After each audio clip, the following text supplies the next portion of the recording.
シリーズの大型特殊兵器について解説するのだ。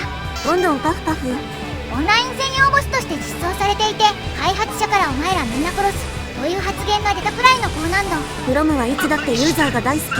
ユーザーも高難度大好き勢が多いから相思相愛なのだ。今回紹介するのは初期レビュー版。後のアップデートでさらにヘテクソ強化されたから、それも頭に入れといてほしいのだ。では行ってみましょう。まずはタイプ D ナンバー5。大きすぎる。てっきり変なのだらけかと思った人型とは楽しいですね。 AC をさらに大きくすれば強いはずってノリで作られてそう。名前の D はどういう意味なんでしょうか。初代に登場したデバステイターという説が有力なのだ。助けてくれ。化け物だのセリフで有名なやつですか。人型巨大兵器で武装が一緒。頭部のカバーを壊すと特徴的な物合いが出てきたり。 AC における巨大兵器の原点みたいなものですから意識してたんですかね。太ももに05って書いてあるのがエッチです。こんなものが5機以上いるとか考えたくない。武装のスケールも大きくて指増しならぬ指グレ。過去作にもグレネードガトリングなんて使ってくる敵がいましたが、負けず劣らず頭のおかしい武装です。そしてネタっぽい見た目の割に普通に痛い。火力増し増し衝撃増し増し走行固めなのだ。殺意もマシマシ。さらにこの指グレ、廃墟モーションまで用意されてるこだわりっぷりなのだ。そしてコアには大型のレーザーキャノン。当たると死ぬのだ。12だろうがお構いなしなんですね。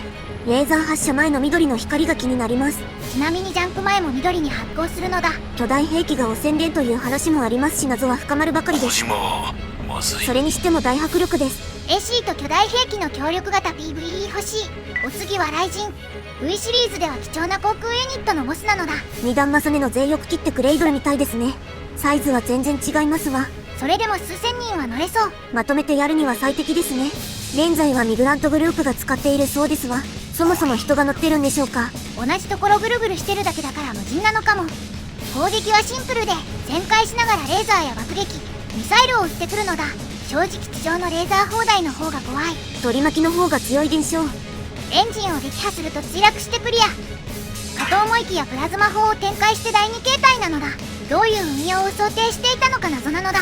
本来は追撃してくる敵への攻撃手段でしょうか。無理やり敵地に突っ込ませて墜落後に砲台にするとかだったら面白いかもです。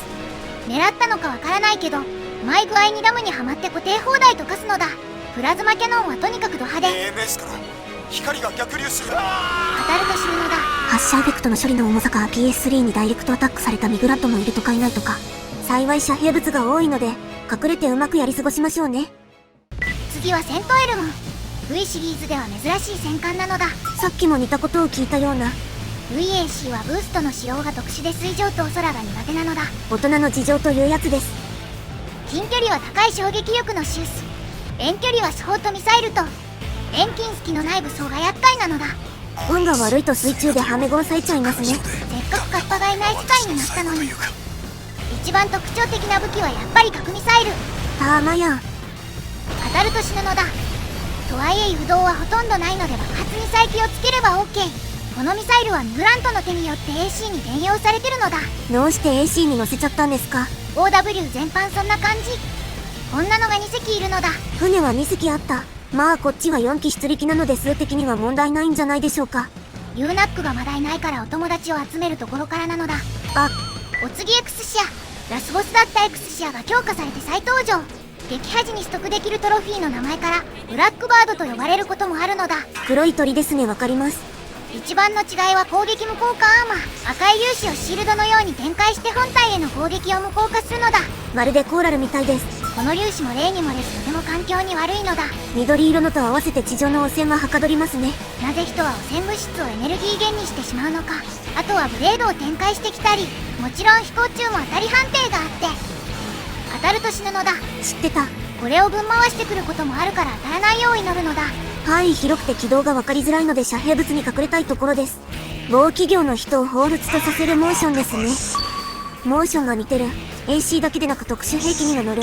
辞任は企業。主任スネイル説爆誕です。ガバガバ考察すぎるのだ。 VD でまたまた登場。こっちも武装変わってさらに強化されてるのだ。ダメージ無効シールドに加えて AP90 万。まあ AP が高すぎます。ブラインドブレード2回当てても削りきれなかったりするのだ。マスブレなら削りきれるとか。やはり鉄柱こそがオーバードウェポンの可能性なのかもしれません。一番厄介なのは保存ドライブ。高火力のコールダウンを打ち込んでくるのだ。当たると死ぬのだ。もう見た。マルチブレードに混ぜてしれっと撃ってくるのがいやらしいですね。エクスシアに用意されている武装の豊富さを見るに、それなりの数が製造されていたんでしょうか。コスト面から量産はされていないみたいだけど、特殊兵器の中では数が多そうなのだ。LLL。こちらもストーリーミッションで出てきた敵ですね。真っ赤になってますわ。エクスシアといい赤が強化版の位置づけなのかな。デストロイしてきそうな色ですもんね。チャージ中にむき出しになる手法が弱点。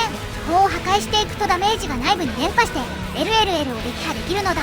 内部に損害が伝播。随分とずさんな設計ですね。でもカブレーザーでアンチ対策をするのはちゃっかりしてます。ミッションで登場した緑のやつと武装はそんなに変わらないけど、火力はかなり上がってる。各砲台の撃破が必要で OW のゴリ押しが効かないし、結構手強い敵なのだ。 V 破壊こそが巨大兵器の可能性なのかもしれません。でもパイルでぶん殴ったら壊れる巨大兵器くんも好き。 VD でもオブジェクトとして登場。マップによっては領域外からレーザーでちょっかいを出してくることもあるのだ。巨大兵器の中では結構出番が多い子です。スピリット級移動要塞。めちゃくちゃ既視感がありますね。開幕からレーザーキャノンとラージミサイルの雨が降り注ぐのだ。レザテの硬直からラジミサ直撃のコンボがいやらしすぎます。逆光で弾が見えにくいのも辛い。でも敵の砲撃をかいくぐって高速接敵するのは燃えるのだ。熱いシチュエーションです。マザー・ウィルセンのオマージュでしょうか。似てるのはそれだけじゃないのだ。オリジナルと同じく砲台を撃破していけば内部に損害が伝播して本体も壊れるのだ。もともと可動部が壊れているので本体を破壊する必要があるのかは疑問ですわ。潜り込んだ後も邪魔。ミサイルの嵐で盛大に歓迎してくれるのだ。中スキがいるかいないかで難易度がだいぶ変わってきちゃいます。中ス全弾使い切ったのは後にも先にもこのミッションだけだった。主要な砲台を破壊すると爆発が始まってミッションクリアなのだ。そして唯一撃破ムービーがあるのだ。撃破ムービー好き。飛んでくる瓦礫とか構図が全く一緒。さすがに BFF の記載はないようです。破綻した設計の妥当な末路なのだ。続いてクロクリ、航空ユニットを引っ提げて帰ってきたのだ。ストミではなんで塗り捨てちゃったんでしょうか。主人公に新機体をお披露目したすぎてブースターがオーバーヒットした説。使い方を教えなかった財団が悪いのだ。でも J には無数の戦場を渡り歩いた頭脳があるから。まずはこの航空ユニット形態で突撃&爆撃してくるのだ。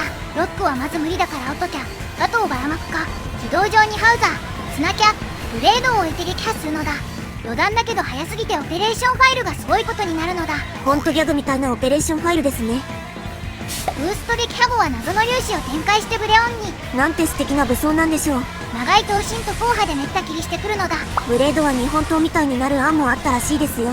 そっちも見てみたかった。クイックブーストやプライマルアーマーらしき武装もあったり。いかにもって感じです。そして AC の装甲がダメージを受け続ける謎の粒子。かつて世界を破滅させた力はだけじゃないのだ。最後にリブ、くせ者揃いの特殊兵器の中でも異彩を放つ敵なのだ。人型兵器というよりパワードスーツのような雰囲気があるのだ。一番の特徴はジャマーミサイル。機動力と EN 出力を低下させてくる恐ろしいものなのだ。焦ってハイブーストしまくると EN がスッカー感になって逆に動けなくなるわな。ジャマーミサイルで固められてブレードはお約束みたいなものなのだ。作戦領域が暗くて地形を把握しにくいのも辛いところです。そして撃破時には断末魔のようなノイズが。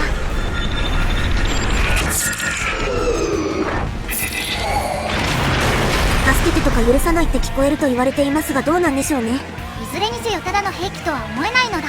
EN 主体の兵装や動力源の赤い粒子。そしてどちらも対特殊機動兵器用に作られていることから、ひょっとするとリブとエクスシアは同じシリーズの兵器だったのかもしれませんね。リブは俗称で内部的には天使を意味する女性名らしきものが残っているんだとか。リブが天使、エクスシアが脳天使。デザイン度をベースにしたのがリブだったけど、人格が残ってしまいコントロール面の課題が解消できずプロジェクト放棄。試行錯誤があって生まれたのがエクスシアとかなのかな。もし最上位のセラフまで出来上がっていたら世界は破滅することなく神様に管理されていたのかも。ちなみに私は7位のプリンシパリティーズです。最後に未実装巨大兵器タイプ D に匹敵するサイズの人型兵器なのだ。高層ビルで壁切りしながら戦うんだったら楽しかったでしょうに。